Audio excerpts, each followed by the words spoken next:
Arsenal have inquired about the availability of Onana. Could that transfer go through? Could that end up being our first signing? We will see. What does that mean for Thomas Partey, who has been linked to the move away to Saudi? That's because you think he's going to stay or end up leaving.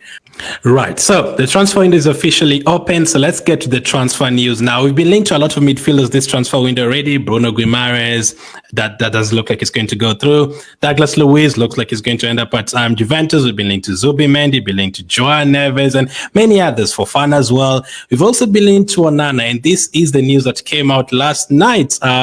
According to reports from a very good source from Everton, Arsenal have inquired for the availability of Amadou Onana. A potential sale before June 30th could prove a blow for Man United, as Everton would be able to stay firm in their valuation for Branthwaite. So, according to reports, it looks like Arsenal have inquired about Onana. There's also this.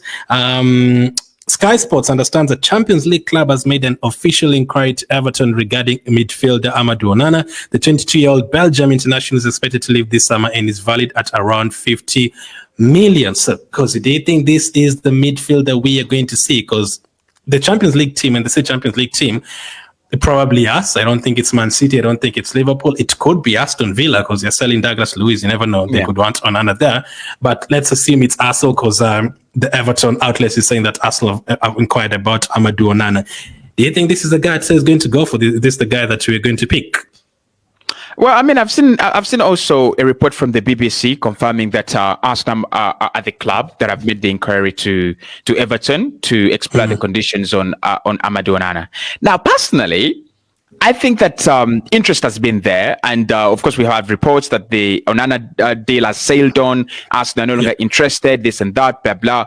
But I think the interest has always been there right from January. Arsenal have always shown interest in Amadou Onana. Is it the midfielder we are going to go for? I won't be shocked really if Arsenal go for Amadou Onana this summer, because again, we talked about on the show so many times, what are we looking for? We're looking for a young midfielder we can mold into what Mikel Arteta wants. We're looking for cover for the first team. We're not looking for someone that comes in and impacts right away. We're not looking for someone that comes in and boom, next season he's playing against Real Madrid or he's playing against Bayern. I don't think so. We're just bringing in someone who can provide a little bit of cover, but also be groomed into what Mikel Arteta wants in that role. And maybe when Mikel looks at Amadou Onana, physical, agile, mobile, he's a powerhouse, he's a dynamite of a guy, and he's like, this guy can be my next Thomas Partey. This guy can be my next, Lodri, right? I mean, it depends on how coachable he is. It depends on how, how flexible he is as a player. And I think that is when we talk about the 180 pages of scouting, those are the things they look into a player, especially when it comes to his psychology. How flexible is he in terms of, you are an 8 predominantly, but we want you to become a number 6. There's a clear example of Declan Rice. He's built his career around around that number 6 role, ball winner, defensive midfielder, one of the best in Europe. And when he comes in at Arsenal, Mikel says, I can see you as a goal-scoring midfielder. I can see you as a goal scorer, as a creator in this team. And we have seen the benefits of that. 15 goal contributions, 16 goal contributions, really in the Premier League. That is like immense, from Declan Rice. So I'm not surprised that Mikel Arteta is looking at Amadou Onana and, he's interested in his profile and he thinks he can actually do a job on him. Now, it's still very early to say he is the midfielder we are going to come in because, again, when a club goes in to explore the conditions on a deal, that means that, they like the player, but they would love to know whether, the valuation is, is fair. I mean, Everton, if they're quoting anything above what Arsenal feel is the right price, we might not even see any developments on this deal. But I still think if Everton and Arsenal can agree a deal, Amadou Onana is a Mikel Arteta profile. Now, the other thing is, as you said, if BBC have also confirmed that Arsenal the club, I would imagine that Arsenal the club. I wouldn't think that Aston Villa are going to get in there. They're getting players like McKennie anyway, and they could go for a different kind of midfielder.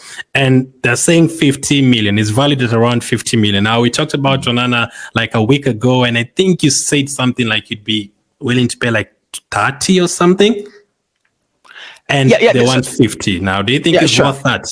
Sure. The reason as to why I'm willing to pay 30 million or 25 million for Amadou Onana, it's not to disrespect him as a player, but this comes from me thinking that the profile is not what Arsenal need immediately right now. Like if Arsenal went out there and splashed big money on Joao Neves, I would understand. That is the profile we need right now. Or if we went in and brought a player like I mean, we've just watched, Robert Andrich at Germany. Classic number 6. Maybe didn't have the best game, for Germany against Scotland, but classic number 6. And when you look at his game, he's all about ball winning. He's all about, just grabbing the ball from the opponent, and then he will, entrust it with with the smarter players. I look at Amadou Onana as a number 8, and if Arsenal make a mistake and they get this one wrong, we are going to have a player collision where you have Declan Rice and Amadou Onana colliding, in the same role. I think Declan Rice is irreversible now. I don't think you tell him to go back in the 6. I don't think we've just talked about Toni Kroos and his performance for the first in the first game for Germany. I don't think that is Declan Rice. I don't think it's Rodri.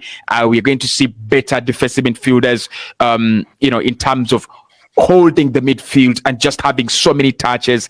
I don't think that's Declan. So I think with Amadou Onana, Arsenal have to be spot on that he is in the profile of a flexible, coachable player that is going to turn into a Thomas Partey. Otherwise, I think his profile is available. We've got what he's got at Arsenal. So for us to go and pay another 50 million on top of the 100 we paid, we paid for Declan Rice, I'm not 100% convinced. So for me, I would just part with 30 million because he's good, he's young, he's an opportunity on the market.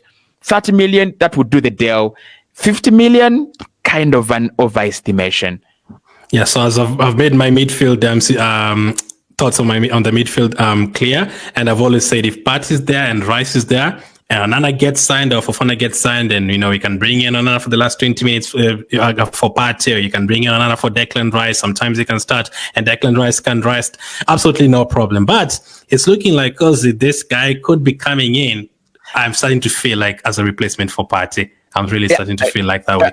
And also, just in the last 48 hours, there's been talk from James McNicholas, working with the Athletic. Most people know him as the Ghana bloke. That Arsenal are looking at bringing in 2 midfielders, one defensive and the other an attacking profile. Now, if Arsenal are looking to bring in 2 midfielders, I don't think Amadou Onana is the attacking profile. I think he is the defensive profile. I don't see him as the attacking profile. So maybe Arsenal might be preparing for a massive exodus in that midfield as well. It's not only Elneny who's going to leave. We might have to see another 2 departures in midfield, and then we see 2 arrivals in midfield as well.